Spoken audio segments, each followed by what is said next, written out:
Okay.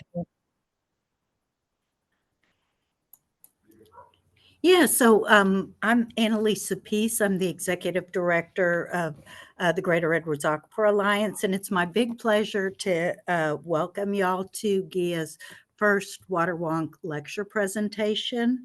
I'm really pleased for this first presentation to introduce you to our presenter, policy director for the Greater Edwards Aquifer Alliance, Rachel Haynes. Rachel holds a BA in political science and Spanish from Trinity University and a Master of Public Policy and Management from Carnegie Mellon University. Before joining GEAA, Rachel served for 3 years as a program analyst for the U.S. Department of the Interior, the Bureau of Reclamation, and the Reclamation Law Administration Division, and later in the Colorado River Binational Program, working to help manage and conserve water in the West. Rachel has also worked for the National Resources Defense Council on their decarbonization efforts, the City of Pittsburgh Department of Mobility and Infrastructure on their Complete Streets and Green Infrastructure initiatives, the Tarrant County Transit Alliance, the Office of Congressman Joaquin Castro, the League of United Latin American Citizens on environmental issues along the border, and the Esperanza Peace and Justice Center in San Antonio on local water issues. So we're really pleased to have Rachel on our staff and as our presenter for this program. So Rachel, take it away. Thank you, Annalise, and thank you everyone for being here today. I'm really excited to give this presentation on a really important policy issue for us. Before I begin and share my presentation, I just want to remind everyone to stay on mute for the duration of the presentation. We'll have a moment at the end. I'll be sure to leave enough time to answer any questions, take any comments, anything we don't get to during that period. I will share my email and we'll be available to answer any further questions and comments as they come up. So without further ado, I'm going to share the screen here, hopefully, and begin the presentation. All right. So last fall in October, we published a report called Water Reuse in the Hill Country, analyzing opportunities in Comal County, Texas. The purpose of the report is to provide a rationale for the wide-scale development of water reuse in the Texas Hill Country, using an analysis of recycled water in Comal County. Using Comal County as our case study underscores the long way to go in implementing water reuse systems, but also a lot of the unique opportunities present to do so. Before diving in, I don't want you to worry if you hear me using the terms recycled water, reclaimed water, or reuse water. These are all terms that can be used interchangeably, and I'll be using all of them just to try to keep it a little bit less repetitive. This afternoon, I'm going to provide an overview of many of the water management challenges facing Comal County, the need for water reuse, recycled water case studies from across Texas, and various opportunities for implementation. The different opportunities I'm going to highlight are by no means the only methods by which we think a recycled water district could be authorized, funded, or implemented, but hopefully they can provide decision makers and residents with a solid foundation. We chose Comal County because it is highly representative of the water management challenges facing the region, including population growth, hydrogeology and climate extremes, reliance on groundwater, limited existing reuse systems, degradation of water quality, and a lot of wastewater administration issues. One of the fastest growing counties in the country, Comal County outpaced growth in the state of Texas as a whole by 35 percentage points between 2010 and 2020. During the same time, municipal groundwater use outpaced the growth of the county itself by nearly 7 percentage points. By July 2022, Comal County had already surpassed its 2030 population projection and is expected to grow another 94% by 2070. Although if recent estimation trends hold, this 2070 number is likely to also be an underestimate, so it could be even higher. The Regional Water Planning Group representing the county expects Comal County will have the second greatest growth in the South Central Texas region, behind only Bexar County. Comal County is also fairly representative of much of the hydrogeology and climate extremes present in the Texas Hill Country and in the Edwards Aquifer region. The county is situated along the Balcones Escarpment within both the San Antonio and Guadalupe River basins, and it overlays both the Trinity and Edwards Aquifer, which you can see here with the Trinity in green and the Edwards in blue. All three zones of the Edwards Aquifer, the contributing, recharge, and the artesian, are present within the county, as are the Comal Springs, the largest spring system in the state. The Edwards and Trinity Aquifers are both formed by karst limestone. Although the Edwards limestone is more porous than the Trinity limestone, both rely on precipitation, so rainfall, as the primary method for aquifer recharge. Here in these pictures, you can see some examples of the types of caves, fissures, and cracks common to land over the two aquifers.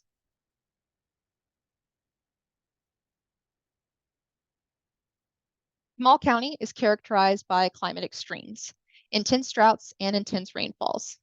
Over the last 20 years, as you can see in this lower graph, the county has been in exceptional drought at least 6 times and has been in moderate to exceptional drought more often than not. The drought maps above the graph show the county at the end of summer 2022, summer 2023, and at the start of this year, always with a higher degree of drought persisting over the county, around right there. At the same time, though, Comal County is located in Flash Flood Alley, one of the most flood-prone regions in North America. Those of us who were woken up at 4 this morning by a flash flood do not drive alert know this all too well. But unfortunately, Texas is expected to experience more frequent drought and increases in temperature in the future. With drought comes decreasing aquifer recharge, and as the population increases, water demand will likely rise even as the water supplies are strained. Water supplies in Comal County come from the Edwards and Trinity groundwater, from Guadalupe River surface water, and Canyon Lake surface water. But the majority of the water is sourced from groundwater, which we'll see next.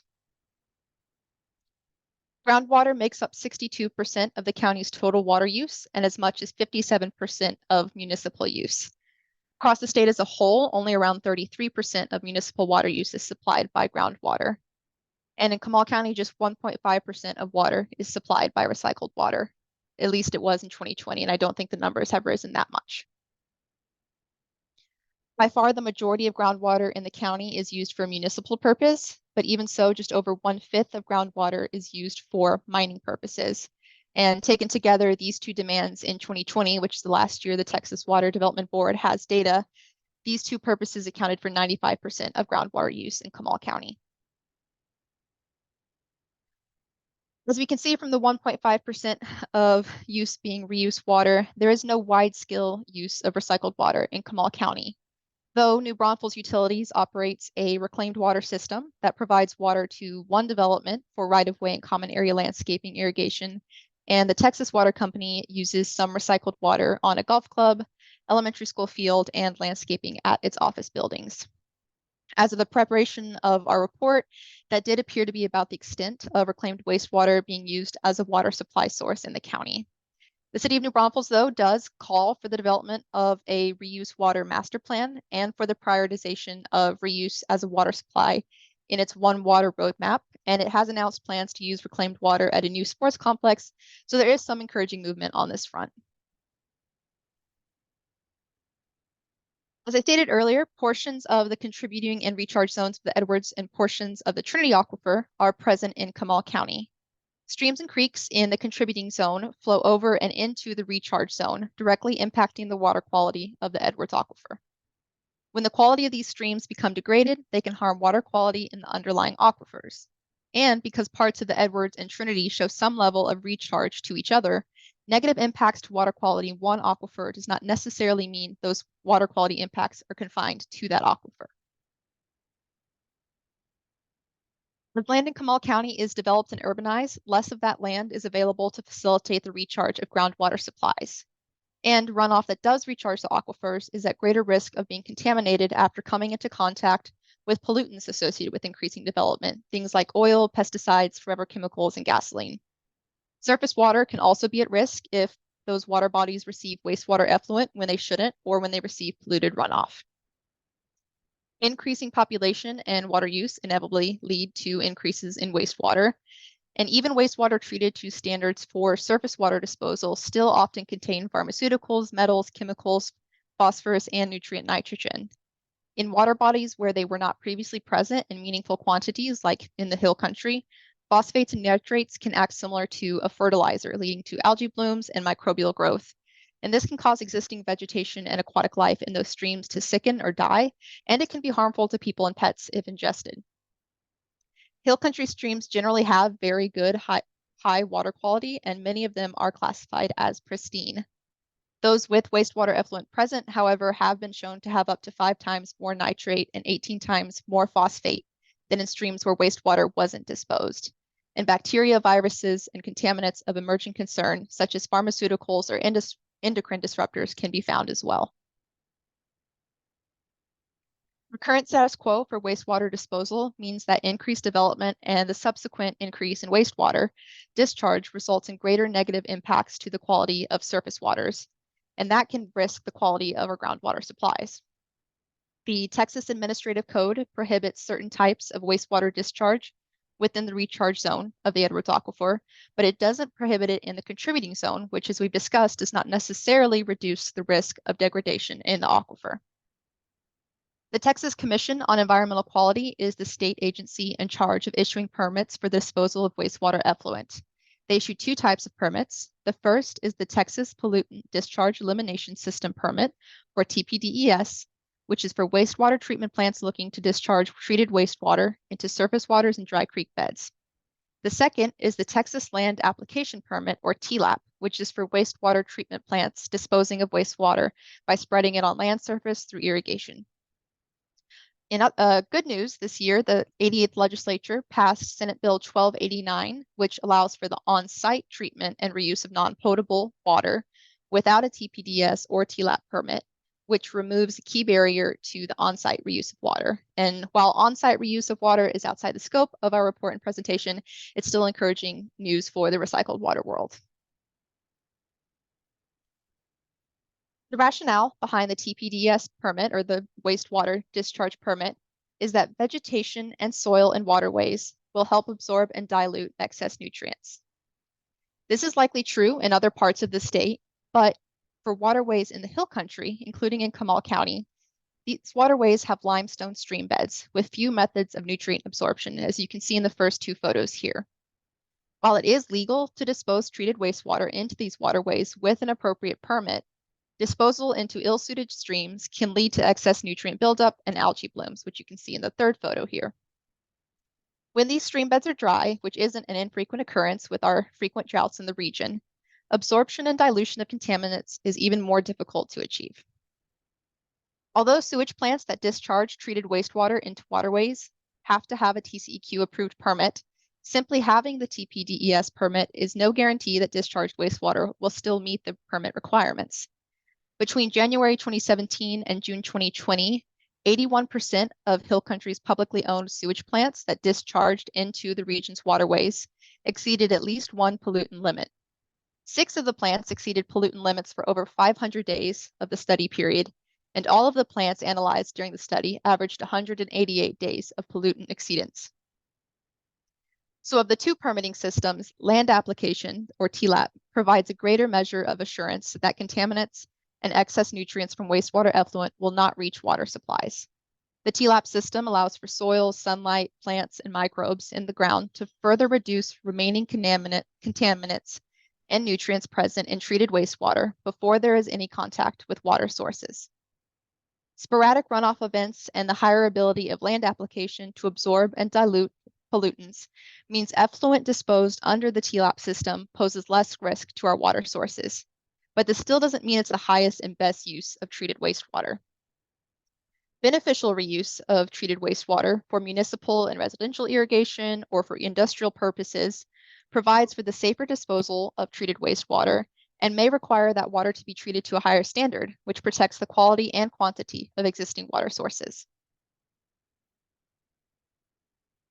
For Texas to meet its future water demands, the Water Development Board estimates that annual reuse supplies will need to make up around 15% of the state's total water supply by 2070. As of 2020, recycled water made up just under 4% of the state's total water supply, and if you'll recall, in Comal County, it made up just 1.5%, so a long way to go.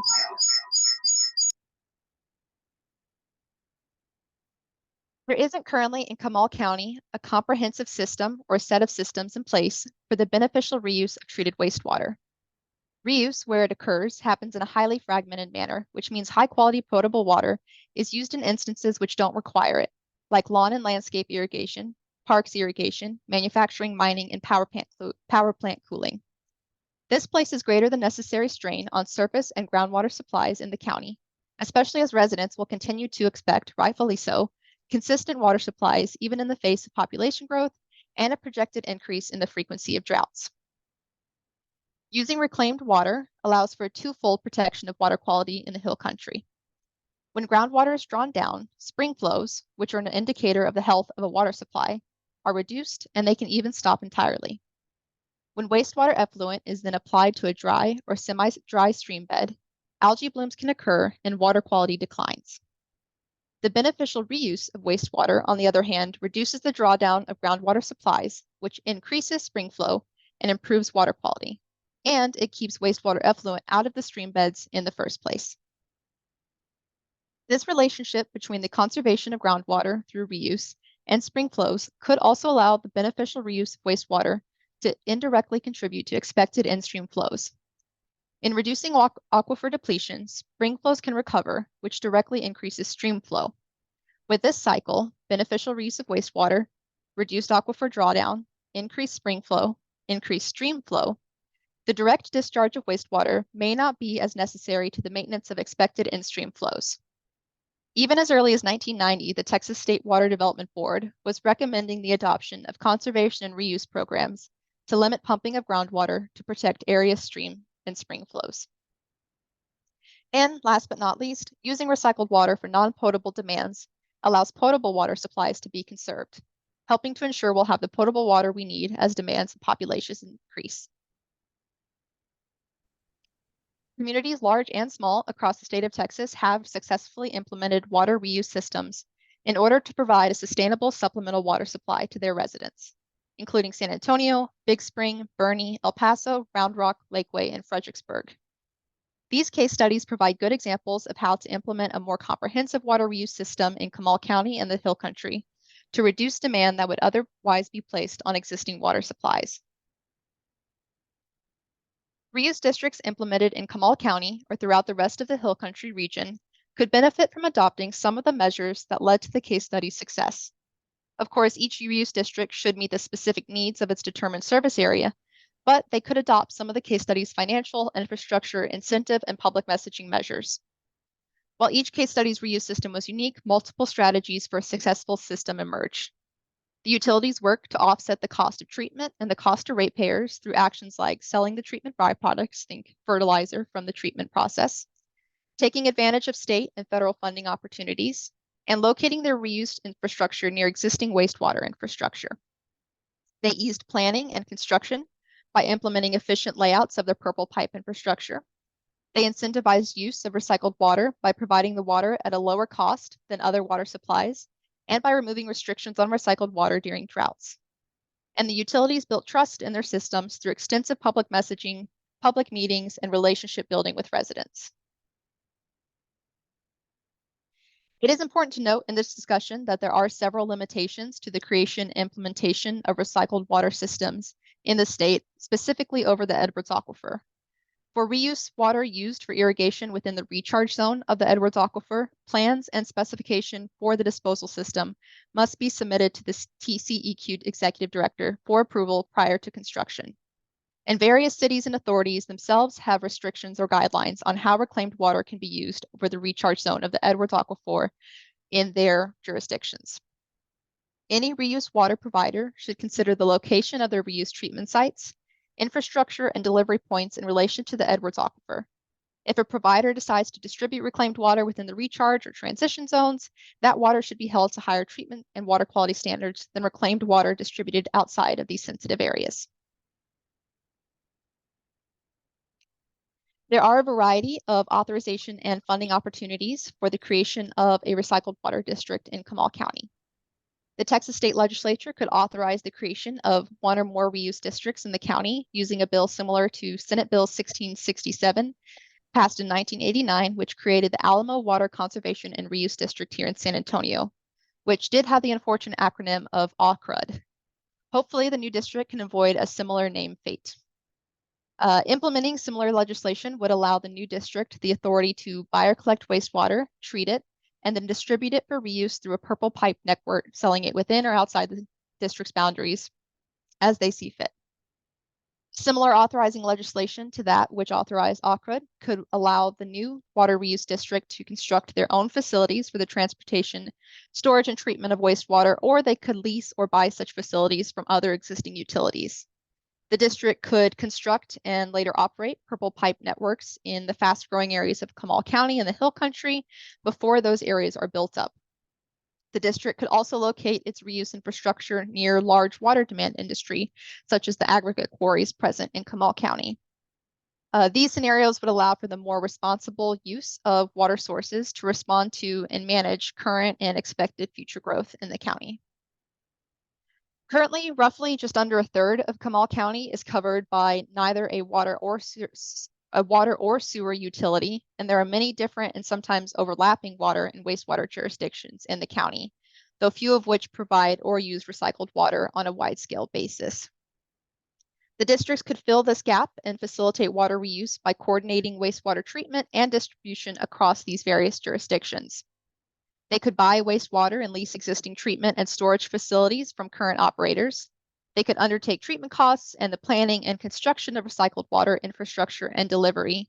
And this would allow the existing wastewater providers to continue to operate with a new revenue stream without taking on the burden of coordinating wastewater reuse treatment, which the district would be authorized to handle.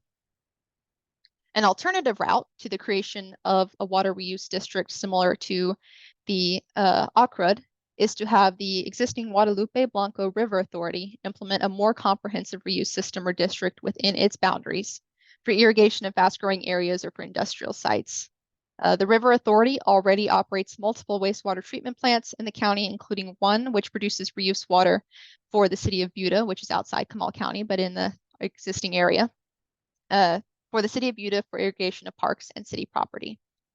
In their most recent strategic plan, the Guadalupe Blanco River Authority calls for the implementation of the first direct reuse facility in the Guadalupe River Basin, which does signal at least some existing support for water reuse within the authority's boundaries. So that's very encouraging.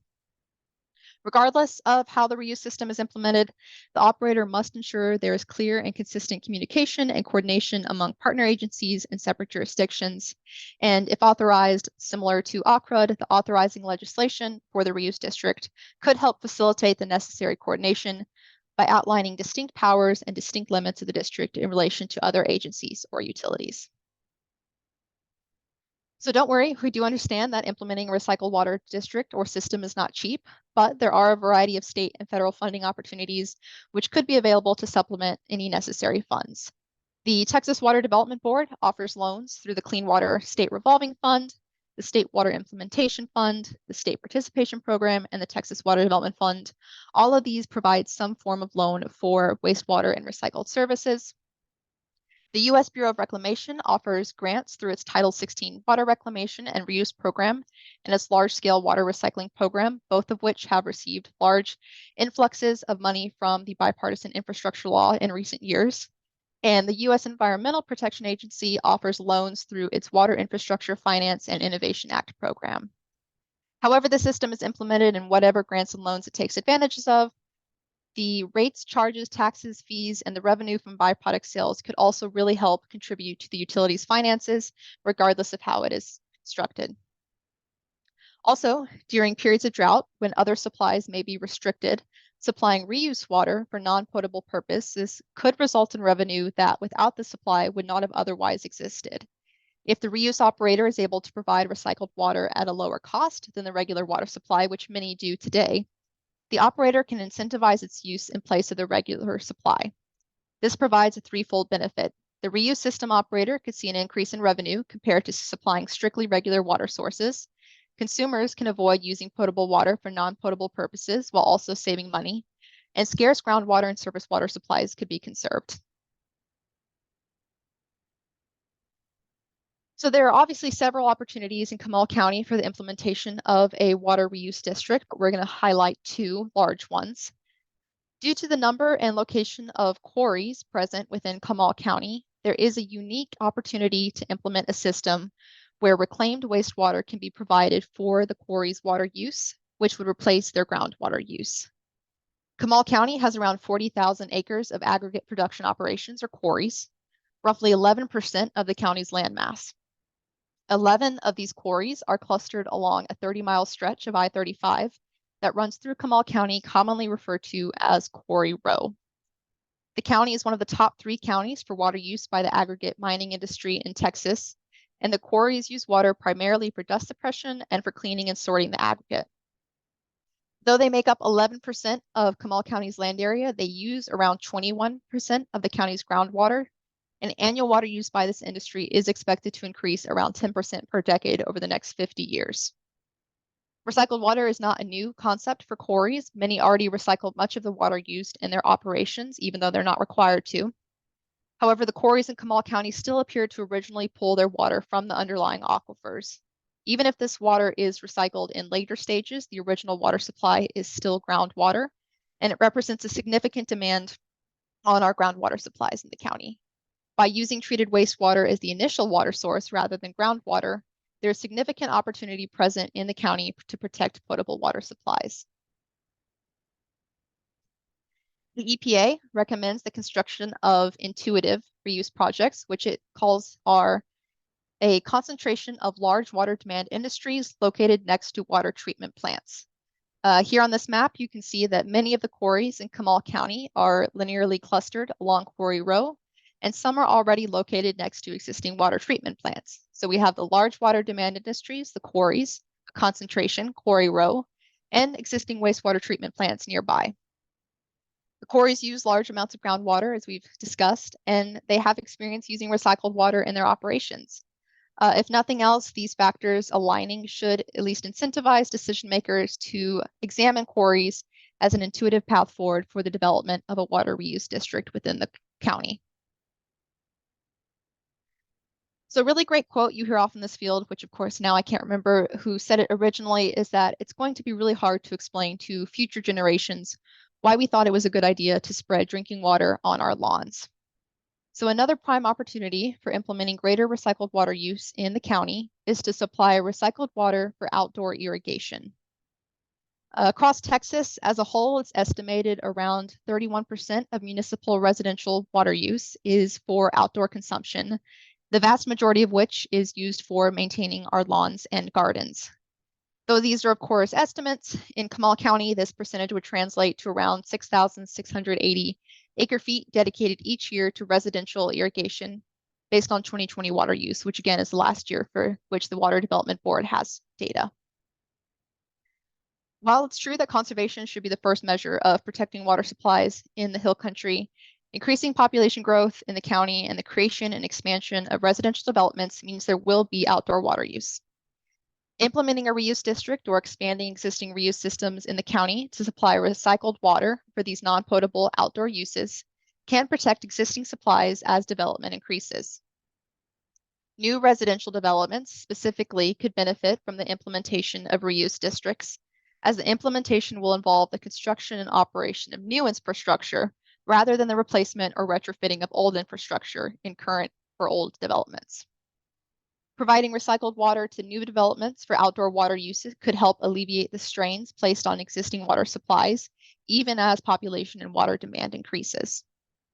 Between mining water use and estimated outdoor municipal water use, around 10,600 acre-feet of water use in Comal County potentially could be served by non-potable recycled water. This would translate to around 1/3 of the county's total water use in 2020, so a significant opportunity present. Using reclaimed water allows for the conservation of potable water, which reduces the demand placed on groundwater and surface water, all while allowing communities to diversify and expand their water supplies at the same time. Water reuse is a vastly underutilized tool, and it's integral to ensuring that we'll have the water supplies we need to safeguard the health, safety, and quality of life of Texas residents in the future. We here at the Greater Edwards Aquifer Alliance recommend that the Texas House Committee on Natural Resources conducts a study before the next legislative session on the creation of wastewater reuse districts, both for irrigation use in the fast-growing areas of Comal County and the Texas Hill Country, and for industrial use at sites such as aggregate quarries, among any other sites deemed appropriate.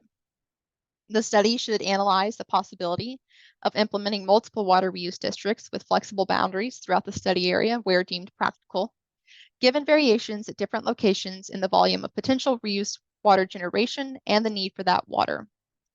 Water reuse districts should be examined as a tool to fill existing gaps in water management and planning in the region and to encourage full beneficial use of our water supplies. We encourage anyone interested in seeing increased water recycling in the Hill Country to share our report with their elected representatives and to advocate for the interim study and for greater use of recycled water in Comal County and throughout the Texas Hill Country. On that note, you can find the report and all our many other wonderful efforts at our website, aquiferalliance.org. Our report will be there, but I would like to note that we will be updating the report within the next week or so, so a new and improved version will be available soon. If you have any questions that we don't get to within the next half hour, or if they come to you later, don't worry and don't hesitate to reach out anytime. My email is here and on our website, along with our phone numbers, and you can always get in touch with us. So with that, I am going to kick it over to Nathan, our technical director here, who will help us run the Q&A session of our lecture. Let's see. Thank you, Rachel, for that. Appreciate a great presentation and job well done. To kick off the Q&A, we're going to stay on here for as long as we want to. We have this room till 4:30, so we can end earlier, but we can go ahead and answer questions. There's a few on the chat going on right now that I'm looking over, but also we can go about, if you just want to raise your hand on the Zoom feature underneath reactions, we can call on your hand and go from there. But Rachel, there is one question on the chat that is addressing, she's saying from Amber Powell, I apologize to answer this question. I came on a little late. You mentioned that much of the data is from 2020 because that is the last year data is available. Was that only reported on the decade? Why is there no data available for more recent years?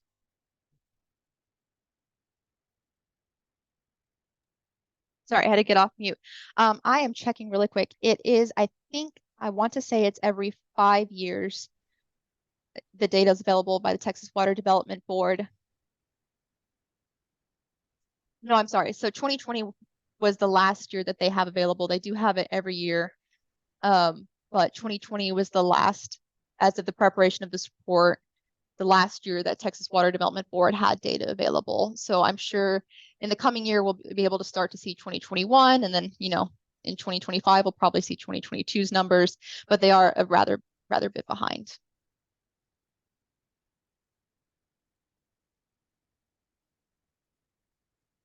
Thank you for that. And yes, Alan, you have a question. Can you say something about direct water reuse, actually treating the water to such a level that it can be reused for drinking water? Yeah, thanks, Alan. So let's see. The report is about direct non-potable reuse. That's the scope of our report. Direct reuse is when water is piped directly to its end purposes. You'll hear sometimes of indirect reuse, which honestly, most of the water in this state, when you think about it, is indirect reuse. And that's when treated wastewater is put back into surface water or aquifers and then redrawn and treated at a later time. We focus on direct non-potable reuse just because of the scale in which it can be implemented. But potable direct reuse is outside the scope of our report. Of course, it's always a great thing to have that highest and best use to beneficial reuse of water. El Paso, Texas, and Big Spring, which are case studies in our report. Big Spring does have a potable direct reuse system that's been highly successful. El Paso is working on installing one. They've got their federal funding, and I think it's going to start delivering water within the next couple of years. So there are great gains being made in direct potable reuse in the state, even if that is outside the scope of the report.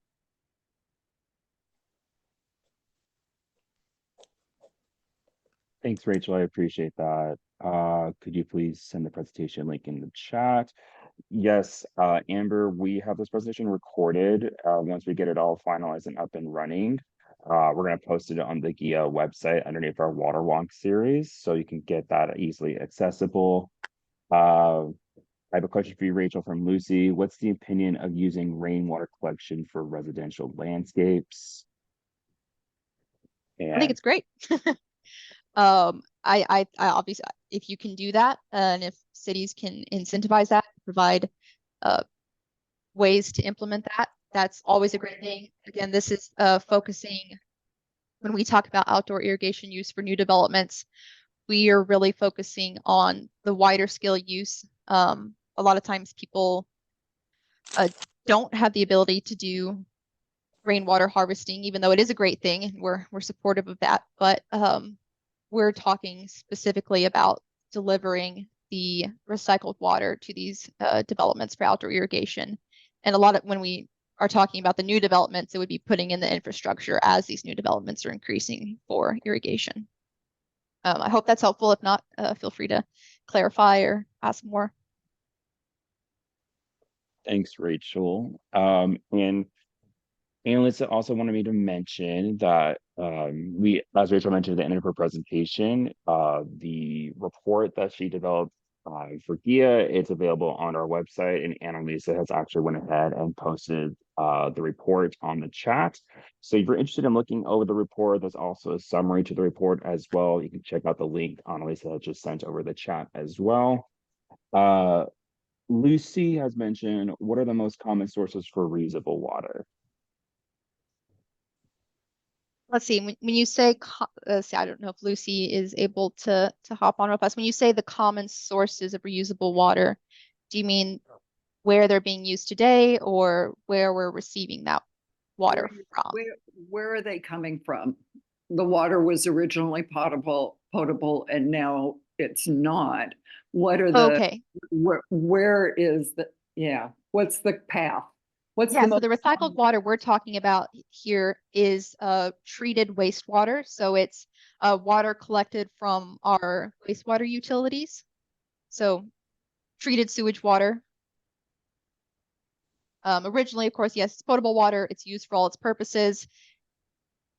Shipped through the wastewater system, wastewater treatment plant, treated to a high enough purpose that it can be recycled and then used again.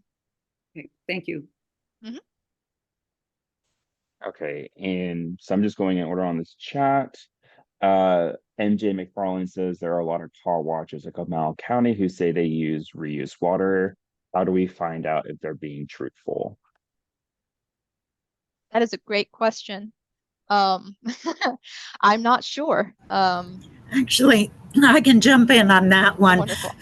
Some of the drought management plans that have been adopted by like the groundwater conservation districts or the municipalities do require that car washes reuse their water. So if those requirements are in place within the jurisdiction that you're thinking of, you can pretty much be assured that they are recycling their water. But if you don't know that, I think the best way to find out is just to ask them.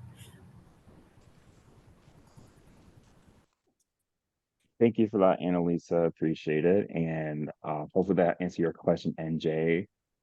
Becky Smith has mentioned, can you talk about whom and why these systems meet with opposition and other hurdles to adoption that you know of?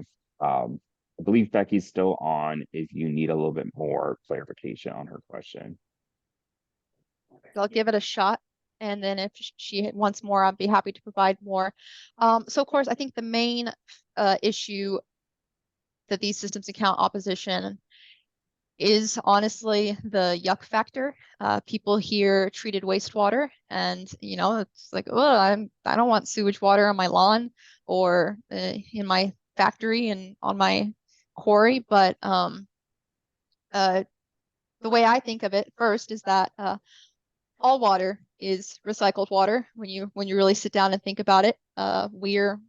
Houston is using Dallas's treated water, and Dallas is using Fort Worth's wastewater in the Trinity River Basin. So the yuck factor is a big one, which one of the ways you can get over that is with non-potable recycled water first. When people get comfortable and they can build trust with their water utility about the non-potable recycled water, it makes it easier to implement the potable water, recycled water, which you see in El Paso for decades at this point. They've been doing non-potable recycled water. So injecting it back into the aquifer, providing it for irrigation, flower plant cooling, other sorts of uses. And with that trust they've built, they're now implementing potable water, potable recycled water. Other hurdles is it's expensive. Recycled water, especially if you do transition into potable, it is expensive. So that's why we talk about the state and federal loans and grants. And implementing the infrastructure is expensive. Planning for it is expensive. And with a district or a new system, coordinating is difficult. But that's why in the report we talk about having the legislature outline distinct powers and limits of the district. So there's all sorts of hurdles, but I think they're all hurdles that can be overcome with financial aid and good public messaging and well thought out implementation.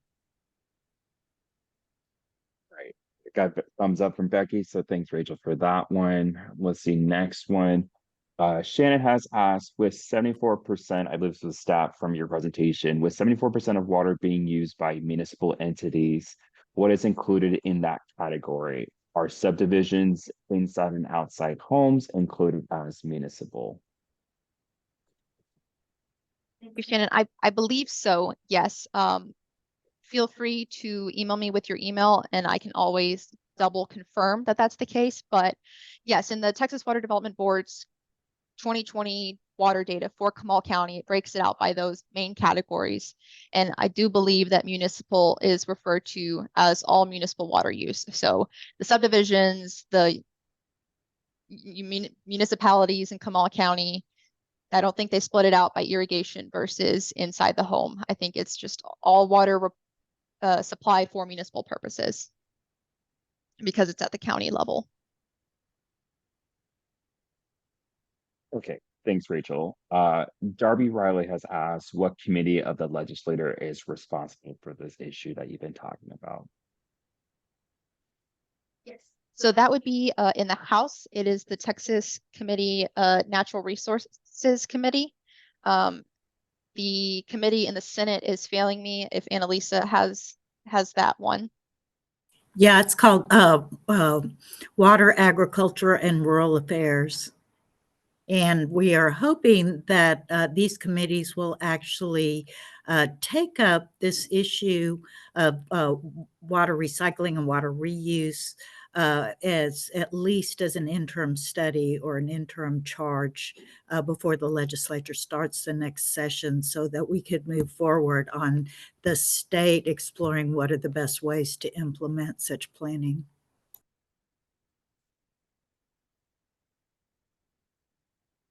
Thanks for that. I lost my chat for a second. Okay, let's see. Next question I have is there any innovation in developing gray water systems for the home that would clean water for residential landscapes that you know of?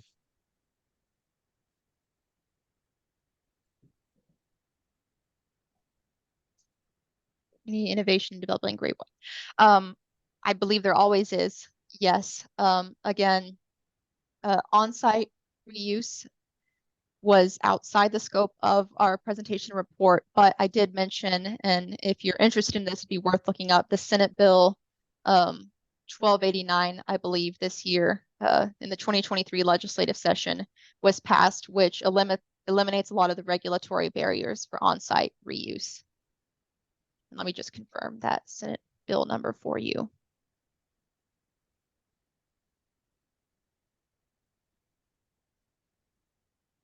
Yeah, 1289 was this past legislative session that eliminated the regulatory barriers. So if you're interested in that, that would be worth looking into any efforts surrounding that.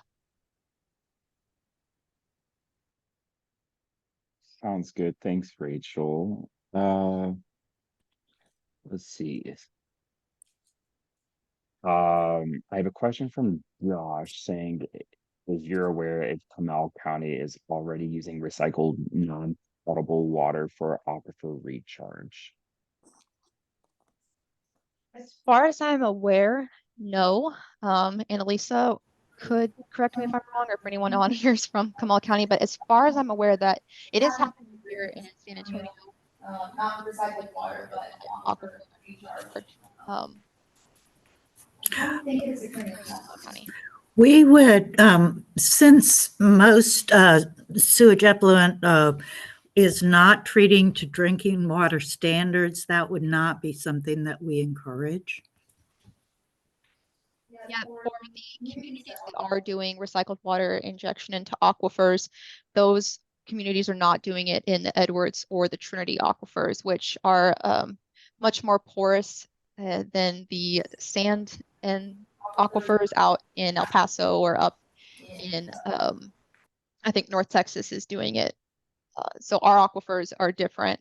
And again, like Annalisa said, we wouldn't recommend. Yeah, and I would add to it, like communities like San Antonio, we pump directly from Annalisa, your microphone is a little choppy. those. Sorry.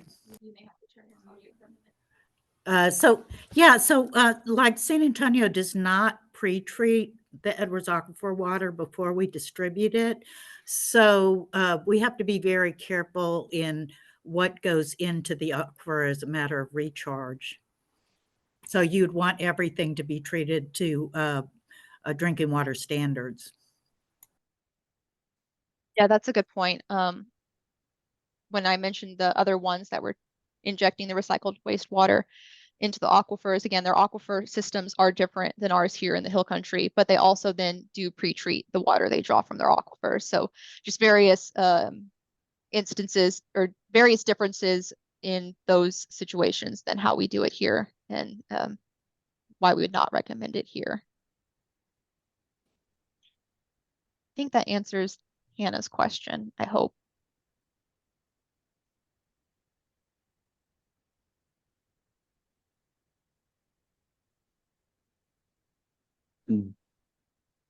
I'm not too sure this question might be out of the scope. We may have to take this offline, but Britt has asked, can you comment on SAWS's bid to declare ownership of wastewater discharge?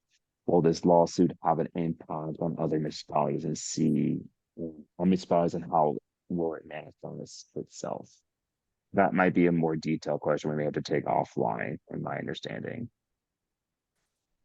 We'd be happy to talk, Britt. And I have like a running list of other questions that have been getting towards me in comments. I believe they're good questions. They might be a little bit out of scope, but I would like to get Rachel, GEAA's team's input on this to help answer questions fully if we're able to. If we're not able to, we can help give you different resources to point you in the right direction. And Rachel has also put on her email address in this group chat for everyone. It's rachel@aquiferalliance.org. So I'm going to copy Britt's question so I can remind ourselves for later. Can I please have Rachel's email to follow up? Sorry if I missed it. Okay, so I have a handful of questions I'm going to take off. I'm going to probably leave it open for another 2 minutes. If anyone has any other questions, feel free to put them on the chat, or you can raise your hand. But if everyone's good, thank you guys for attending today. We greatly appreciate it. Like I said, we are going to have this recording up on the GEAA website. I'm actually going to stop recording here.